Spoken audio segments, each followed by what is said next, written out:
तो देरी से आने के लिए क्षमा चाहता हूँ। मुझे देख के खुशी हो रही है कि मैं अभी भी आप लोग मेरा इंतजार कर रहे थे इतनी रात को। मैं आभारी हूँ जिलाधिकारी महोदय का जो मेरे साथ हैं। मैं इनसे भी बाद में अनुरोध करूंगा कि वे आपको 2 शब्द कहें, पर मैं बेसिकली आप लोगों से ये जानना चाह रहा था कि कल आपकी ट्रेनिंग समाप्त हो रही है। बहुत अच्छी बात है। अब ये बताइए कि लगा कैसा यहाँ ट्रेनिंग करना? कुछ सीखा आप लोगों ने? खाली मुझे खुश करने के लिए बोल रहे हैं या सच में कुछ सीखा? परसों हाँ, क्या कुछ बोलना चाहते हैं कोई लोग? सोमवार से आपकी क्लास शुरू हो जाएगी। तैयार है ना क्लास लेने के लिए? और वहाँ पूरा आपका जो राज्य है इंतजार कर रहा है, जिला इंतजार कर रहा है, विद्यालय इंतजार कर रहा है, बच्चे इंतजार कर रहे हैं और अभिभावक इंतजार कर रहे हैं कि आप कब आएंगे, उनको पढ़ाना शुरू करेंगे। तो पूरा जोश है, जाके पढ़ाएंगे। और विद्यालय आप देखा है, जो ज्वाइनिंग हो गई है ना, कैसा लग रहा है विद्यालय देखकर? बहुत अच्छा लग रहा है। जाते ही पढ़ा देना है और बच्चों को बता देना है कि अब हम आ गए हैं, हम पढ़ाएंगे। ठीक है? पढ़ाने का टाइम क्या है? बहुत बढ़िया, 9 से 5। ये याद है ना? और मिशन दक्ष के बारे में सुन लिया है? जहाँ क्लास हुई है उसकी। अब आपने करना ये है कि कमजोर बच्चे जो हैं उनको चुनना है, पहचानना है और उनको 3:30 बजे के बाद जब स्कूल खत्म हो जाएगा तो 5 बजे तक पढ़ना है। ये बता दिया गया है ना?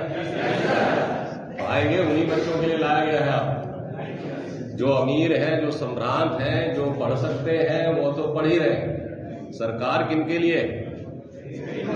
गरीबों के बच्चों के लिए, जो कोचिंग नहीं जा सकते, उनके लिए बीपीएससी से आप लोग चयन करके आए। तो उनका ध्यान ज्यादा रखना है क्योंकि वो कमजोर है, पढ़ नहीं पाते। आपको याद है होगा कि हम लोग आज अगर पढ़े लिखे हैं तो विद्यालय के अलावा भी हमारे घरों में हमारे माता पिता, हमारे दादा, हमारे बड़े भाई, बड़ी बहनें पढ़ी होती थी, लिखी होती थी और वो हमको घर में भी पढ़ाती थी। ठीक?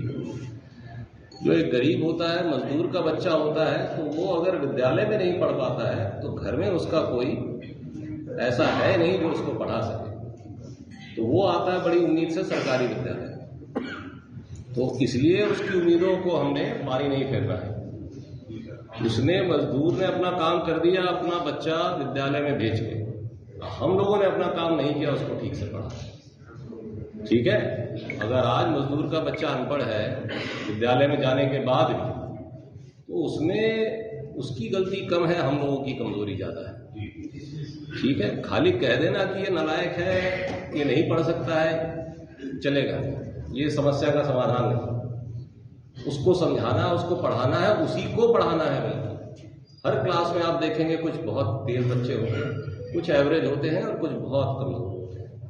तो खाली कमजोर को ये कहना कि ये किसी काम का नहीं है, इससे चलेगा नहीं। वो कमजोर क्यों है? वो कमजोर इसलिए कि उसके घर में कोई सपोर्ट नहीं, उसके माता पिता बहुत गरीब है, मजदूर है, शायद बिहार में काम करते हैं, बिहार के बाहर जाके मजदूरी करते हैं, तो उसको कोचिंग नहीं कर सकता है।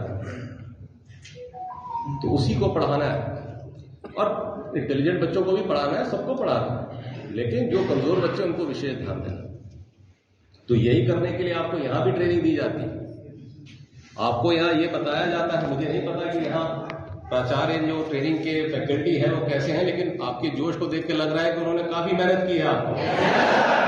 तो उन्होंने आपको समझाया है, ट्रेन किया है कि पढ़ाते कैसे।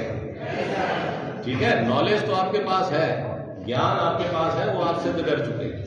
ठीक है? अब इस ज्ञान को आपको ट्रांसफर करना है उस बच्चे को। वो एक कला भी है, स्किल भी है और उसकी ट्रेनिंग की जरूरत होती है। आप बहुत अक्लमंद, मैथमेटिक्स में बहुत अच्छे हो सकते हैं, लेकिन अगर आप वो मैथ्स को उस बच्चे को ट्रांसफर नहीं कर पाए तो टीचर तो आप ठीक है। ठीक है? तो आपका फर्ज, आपका मुख्य कर्तव्य यह है कि आपने जो ज्ञान लिया है वो ट्रांसफर कीजिए बच्चे और इफेक्टिव तरीके से। इसीलिए ये ट्रेनिंग आप लोगों को कराई गई है। हम लोगों ने ये भी निर्णय लिया है कि ये ट्रेनिंग तो इंडक्शन ट्रेनिंग है आप लोगों की, जो 2 हफ्ते की कराई गई है, 2 वीक्स। हम लोग समय समय पर आपको फिर बुलाते रहेंगे और रिफ्रेशर ट्रेनिंग भी कराते रहेंगे, क्योंकि टीचिंग अब एक स्किल और आर्ट के अलावा एक टेक्नोलॉजी बन चुकी है। नई नई चीजें इस जगत में आ रही हैं। जो ट्रेनिंग टीचिंग का इकोसिस्टम है ये दिन प्रतिदिन मॉडर्नाइज हो रहा है, बदल रहा है। बच्चों की भी आकांक्षाएं बदल रही हैं, बढ़ रही हैं, और उनके पेरेंट्स की भी आकांक्षाएं बढ़ रही हैं। तो हमें उन सब पे खरा उतरना है। तो हम लोग सोच रहे हैं आपको साल में या 6 महीने में फिर से रिफ्रेशर कराते रहेंगे, ताकि आप लोग आपस में भी मिलते रहेंगे और हम लोग को जो नए टीचिंग टूल्स हैं उससे भी आपको रूबरू कराते रहेंगे। तो मुझे ये देख के बड़ी खुशी हो रही है कि आप लोगों ने हमारी ट्रेनिंग को बड़ा सार्थक पाया। तो मुझे उम्मीद है कि आप जाएंगे, मंडे से अब क्लास लेना शुरू करेंगे तो काफी जोश में रहेंगे।